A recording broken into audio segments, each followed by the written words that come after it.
Hi, this is Steve HV. I've just googled, should science be open to question? And it's an article from HuffPost by someone called Susan Shihata. And I must admit, I agree with what she's saying here. She's accurate, I think.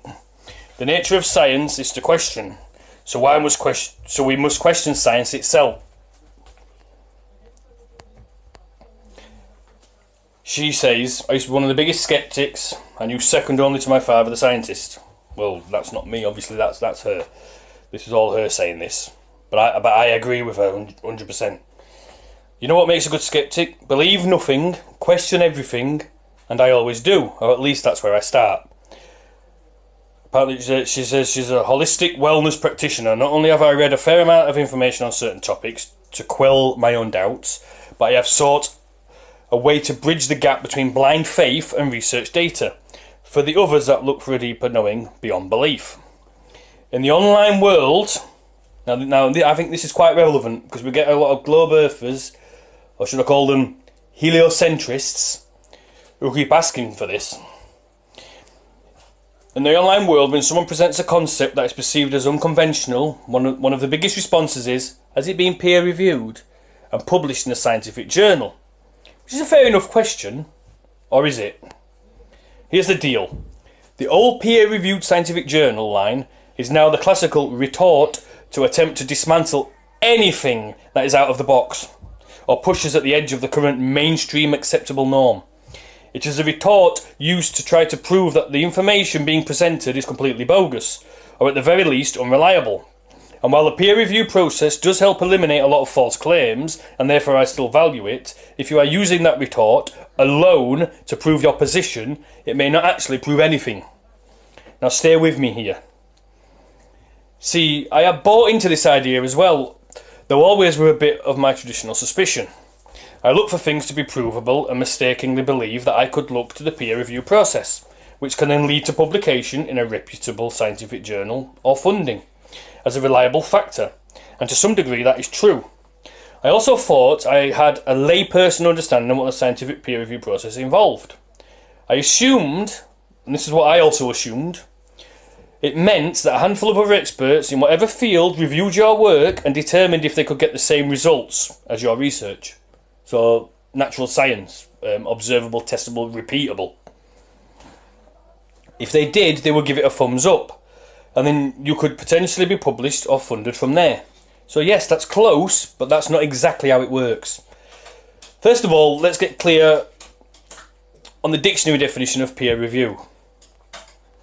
Merriam-Webster defines peer review as follows: a process by which a scholarly work, such as a paper or a research proposal, is checked by a group of experts in the same field to make sure it meets the necessary standards before it is published or accepted.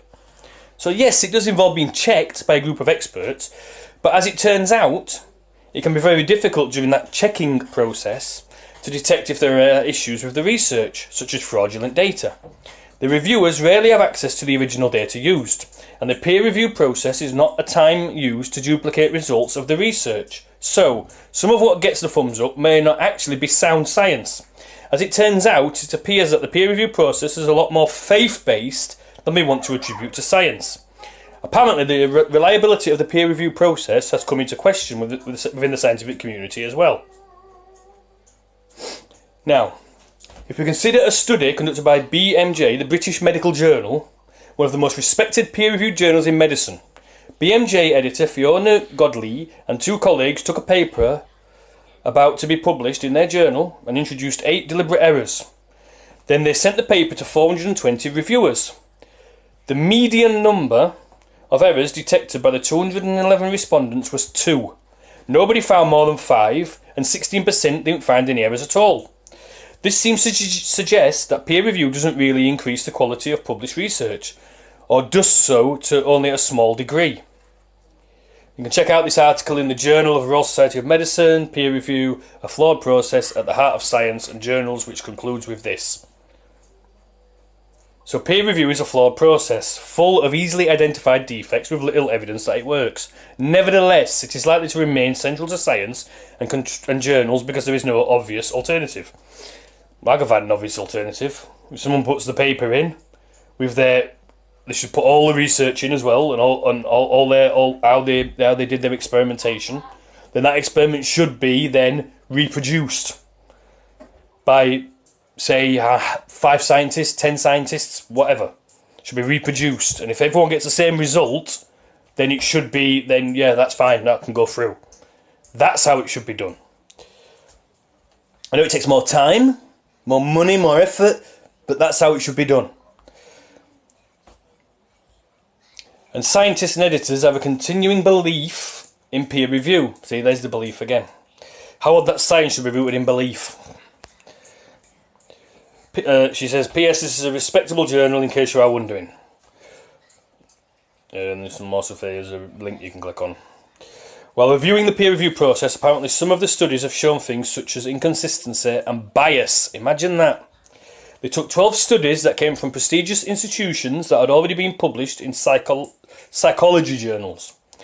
They retyped the papers, made minor changes to the titles, abstracts and introductions, but changed the authors' names and institutions. Excuse me.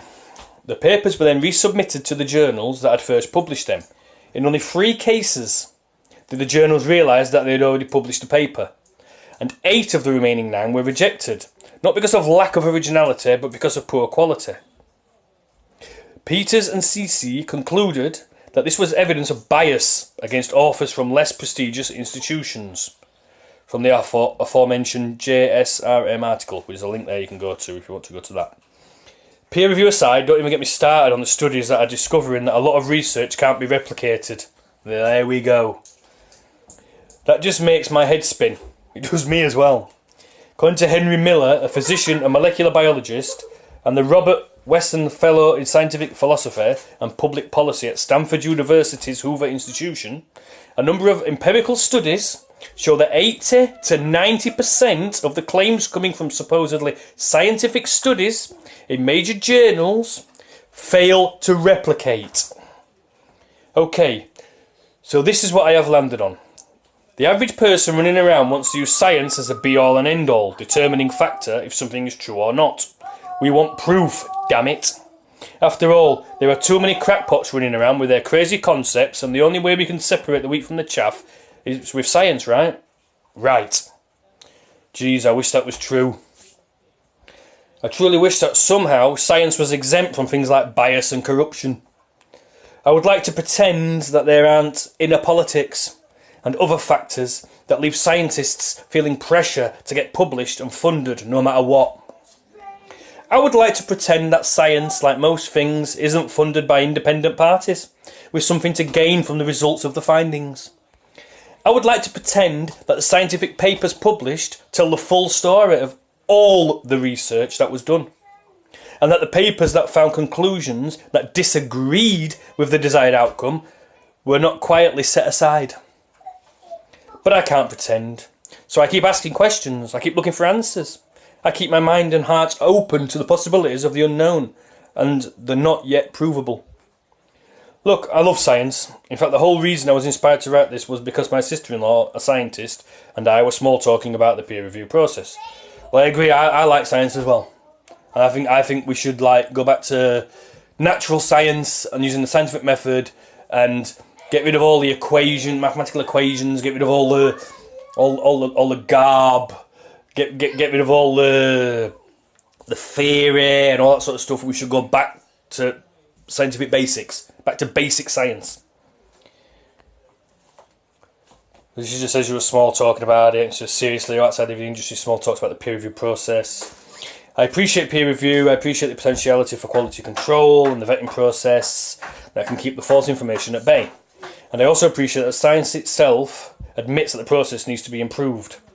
What I don't appreciate is people's attempts to use the peer review process and the subsequent publication or funding of specific research as the definitive measure of if something is credible or not.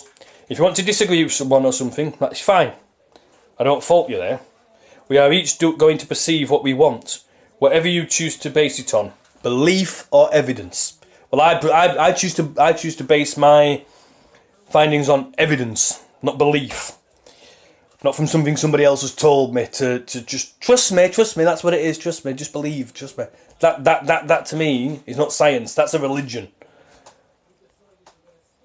Yes, I feel like there is a whole lot of BS that exists out there. But next time someone brings up a concept that seems out there to you, and you want to throw the baby out with the bathwater, please consider not just pointing to the peer review process alone as some sort of magical proof that what you trust is true and provable, and what someone else perceives as a lot of crap. Because as it turns out, we might all be full of it. So there we go. I'm going to try and leave a link to this in the description box later, because I'm on my phone at the minute doing this and I can't leave links on the app on my phone. I will try and go on the laptop later this evening and put the link in for this if anyone wants to go and have a look. Like I said, this is all by someone called Susan Shihata for the Huff, who was wrote on the Huff Post. But I agree with her 100%. I agree. I think she's spot on. She's spot on. Thank you for listening. Bye.